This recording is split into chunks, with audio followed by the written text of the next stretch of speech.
이사야 24장 7절에서 12절입니다. 새 포도주가 마르며 포도나무가 시든다. 마음의 기쁨이 가득 찼던 사람들이 모두 탄식한다. 소구를 치는 흥겨움도 그치고 기뻐 뛰는 소리도 멎고 수금 타는 기쁨도 그친다. 그들이 다시는 노래하며 포도주를 마시지 못할 것이고 독한 술은 그 마시는 자에게 썩이 쓸 것이다.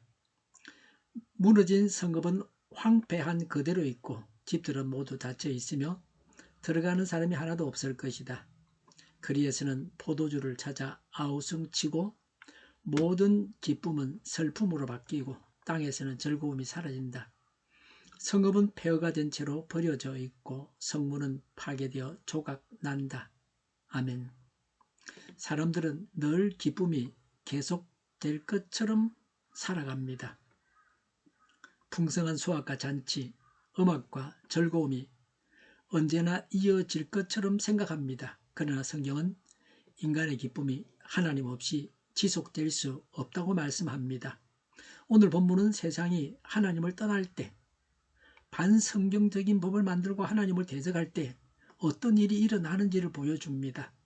포도주가 마르고 노래가 멈추고 도시는 황폐해지고 기쁨이 사라집니다. 하나님을 떠난 세상은 결국 즐거움이 사라진 세상이 됩니다. 오늘 말씀을 통해 하나님을 떠난 기쁨의 허무함과 하나님 안에서만 참된 기쁨이 있음을 함께 살펴보겠습니다. 5절에서 하나님의 말씀을 어겼기 때문에 전 세계적으로 심판을 받는다고 했습니다. 심판의 첫 번째 결과는 6절에서 말씀했습니다. 6절에 땅은 저주를 받고 거기에서 사는 사람이 형벌을 받는다. 그러므로 땅의 주민들이 불에 타서 살아남은 자가 얼마 되지 않을 것이다 라고 했습니다. 많은 사람들이 불에 타서 죽게 됩니다. 남은 자가 적게 됩니다. 하나님의 심판의 두 번째 결과입니다. 7절에 새 포도주가 마르며 포도나무가 시든다. 마음의 기쁨이 가득 찼던 사람들이 모두 탄식한다고 했습니다. 하나님의 심판으로 땅이 황폐하여지고 소출이 없으므로 잔치가 없어지고 기쁨도 없어집니다. 하나님을 떠나면 기쁨이 없어집니다.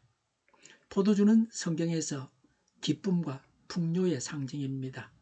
그런데 포도주가 마르고 포도나무가 시든다고 말합니다.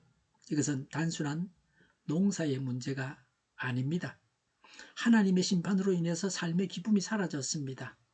사람들은 기쁨을 물질과 즐거움과 오락과 성공에서 성취에서 찾습니다. 그러나 하나님을 떠난 기쁨은 잠시입니다. 잠시뿐입니다. 세상이 아무리 풍요로워 보여도 하나님이 없으면 결국 마음속에는 공허함과 탄식이 남습니다. 참된 기쁨은 환경이 아닙니다. 하나님과의 관계에서 옵니다. 11절의 거리에서는 포도주를 찾아 아우성치고 모든 기쁨은 슬픔으로 바뀌고 땅에서는 즐거움이 사라진다고 했습니다. 포도주는 모든 식량을 대표합니다. 약탈로 인해서 성읍에 먹을 것이 남지 않게 되자 사람들은 배고픔을 이기지 못해서 거리로 나왔습니다. 먹을 것을 구하기 위해서 애씁니다.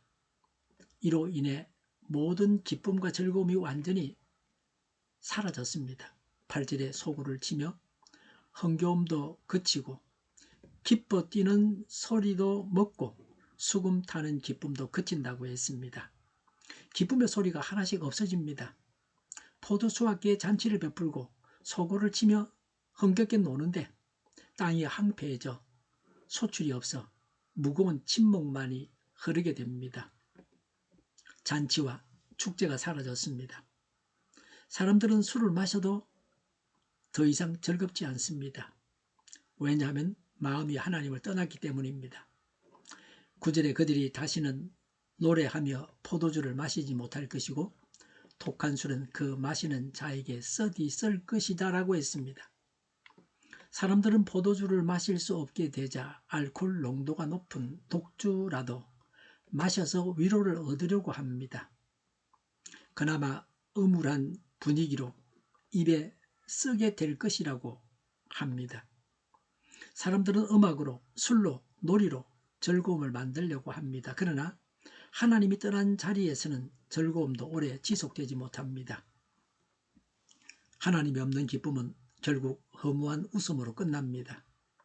이것은 세상 끝날, 즉 여호와의 심판의 날에 죄인은 그 어떤 방법으로도 위로를 받거나 구원을 받지 못함을 의미합니다. 모든 인간들은 하나님 안에 거할 때에만 진정으로 기쁨을 누릴 수 있음을 역설적으로 교훈해 줍니다. 지구상의 수많은 사람들이 지금도 굶주리고 있습니다. 예전에는 오죽했겠습니까? 지금도 지구상의 도처에는 먹을 것이 없어서 굶어 죽는 사람들이 많습니다. 이 땅이 생긴 이래로 얼마나 많은 사람들이 굶어 죽었겠습니까? 그냥 먹을 것이 없어서 죽는 겁니다. 복잡하게 생각할 것도 없습니다. 전쟁도 병도 아니고 먹을 게 없어 죽는 겁니다. 부자 나라 사람들은 버리는 음식이 얼마나 많습니까? 6.25 전쟁 때에는 미군이 버린 음식을 우리나라 사람들이 먹고 살았습니다. 끓여가지고 균을 죽이고 그냥 먹었습니다. 담배꽁초 나오면 내던져버리고 먹었습니다. 그나마도 있었으니까 굶어 죽지 않고 살아남았습니다. 우리에게는 고마운 음식이었습니다. 사람은 전쟁으로만 죽는 게 아닙니다. 먹지 못해도 죽습니다. 지금은 우리가 많은 음식을 그냥 내버립니다. 식당에 가서 음식을 먹을 때 보면 먹을 때마다 보는 것은 거의 3분의 1의 음식을 버립니다. 값비싼 음식일수록 버리는 것이 더 많습니다. 여러 사람이 젓가락질을 해서 더럽혀졌으니까 버려야 됩니다. 깨끗하게 덜어서 먹어야 합니다. 음식을 버리는 건 죄입니다. 한쪽에서 먹을 것이 없어서 굶어 죽어가고 있다는 것을 생각한다면 우리나라의 음식 문화를 바꾸어야 합니다. 우리의 정서로 보면 어쨌든 음식을 푸짐하게 내놓아야 후득하게 보입니다. 그러다 보니 버리는 것이 거의 먹는 양과 비슷합니다. 한때 부자였던 사람이 쫄딱 망해서 먹을 것이 없는 지경에 이르기도 합니다. 사람은 생명이 있는 동안 먹을 양식이 계속해서 있어야 합니다. 하루에 기본적으로 3번은 먹어줘야 됩니다. 간식까지 먹으려면 5번이고 더 많이 먹는 사람은 수시로 먹습니다. 과거에 부자였더라도 지금 당장 먹을 것이 없으면 굶어 죽습니다. 지금까지 밥을 굶지 않고 먹을 양식 걱정 없이 살아왔다면 부자가 아니더라도 감사해야 합니다. 오늘 먹을 양식이 있으면 하나님께 감사해야 합니다. 하나님의 심판의 세 번째 결과입니다. 10절에 무너진 성읍은 황폐한 그대로 있고 집들은 모두 닫혀 있으며 들어가는 사람이 하나도 없을 것이다 라고 했습니다. 성읍이 약탈과 파괴를 당할 것을 예언하고 있습니다. 심판받아 비참한 상황을 보다 구체적으로 묘사합니다. 약탈당하여 고통당하는 도시가 계속 심판을 받아서 완전히 없어집니다. 그 도시에 살던 모든 자들이 자신의 집을 걸어 잠그고 그 성을 떠나서 피난길에 오를 것이라는 것입니다. 이는 하나님의 심판이 매우 철저하게 임하리라는 것을 보여주고 있습니다. 12절의 성읍은 폐허가 된 채로 버려져 있고 성문은 파괴되어 조각 난다고 했습니다. 하나님을 떠난 도시 자체가 하나님의 심판으로 완전히 파괴될 것을 예언했습니다. 성문은 군중들이 많이 모여 매매가 이루어지던 장소입니다. 성문은 성의 안전을 상징합니다. 성문의 파괴는 성읍이 완전히 파괴된 것을 말합니다. 사람들이 의지하던 도시 문명과 안정된 삶이 무너졌습니다. 사람들은 보통 이렇게 생각합니다. 도시가 발전하면 안전하다. 경제가 좋아지면 행복하다. 그러나 하나님이 떠난 사회는 겉으로는 화려해도 결국 무너집니다. 12절에 부서져 황폐했다고 했습니다. 오늘 본문의 마지막 부분입니다. 이것은 하나님을 떠난 세상의 결국의 모습을 보여주고 있습니다. 우리가 살 수 있는 나라가 있고 도시가 있다는 것을 감사해야 합니다. 사회 질서가 있고 정의가 살아있는 세상에 사는 것을 감사해야 합니다. 나라의 보호 안에서 우리가 살고 있는 것을 감사해야 합니다. 전쟁이 나면 현재 우리가 누리는 안정과 복지는 사라집니다. 우리 안에 존재하는 불의로 인해서 우리가 고통을 당합니다. 이 사회가 평온한 것 같아도 약한 자는 강한 자에게 밥이 되고 있습니다. 평화로운 세상 같지만 불의한 자로 인해서 죄 없는 서민들이 손해를 당합니다. 지금도 약탈함이 있습니다. 오늘 말씀은 우리에게 분명한 교훈을 줍니다.